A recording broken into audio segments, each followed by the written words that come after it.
लइका संगियो सियान, नांगर हावे गज खर निशान, वोट देबर जाबो ना। सुन लो लइका संगियो सियान, नांगर हावे गज खर निशान, वोट देबर जाबो ना। गुलाब भैया जिताबोगा, गुलाब भैया जिताबोगा, नांगर ला जिताबो ना है। सुन लो लइका संगियो सियान, नांगर हावे गज खर निशान, वोट देबर जाबो ना। संगवारी हो, मरवाही के मान सम्मान न बचाना है, खबर आदिवासी भाई बहनी के मान सम्मान न बनाना है। आओ अवैया 17 तारीख के नांगर छाप मां बटन दबा के आओ, गुलाब राज भैया जिला भारी मतों से विजयी बनाना है। मरवाही के विकास कराही, पक्का सड़क बनवाही, हाँ हाँ पक्का आवास दिलवाही, पेंशन दिलवाही, बिजली ला भैया घर घर माँ पहुँचाही।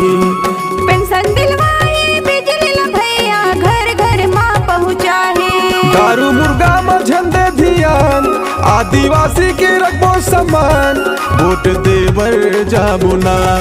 सुन लो लइका संगियो सियान, नांगर हावे गज खर निशान, वोट देबर जाबो ना।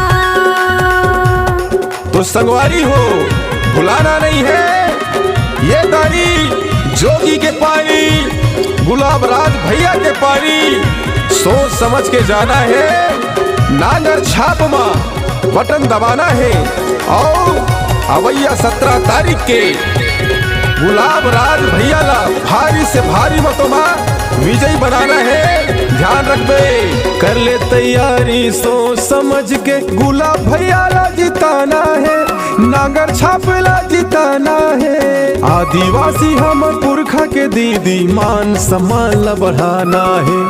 आदिवासी हमर पुरखा के भैया मान सम्मान ला बढ़ाना है। छैन सुनबे कोनो के बात, मन में अपन लेते ठान, वोट देबर जाबो ना। सुन लो लइका संगियो सियान, नांगर हावे गज खर निशान, वोट देबर जाबो ना। वोट देबर जाबो ना, वोट देबर जाबो ना, वोट देबर जाबो ना, वोट देबर जाबो ना।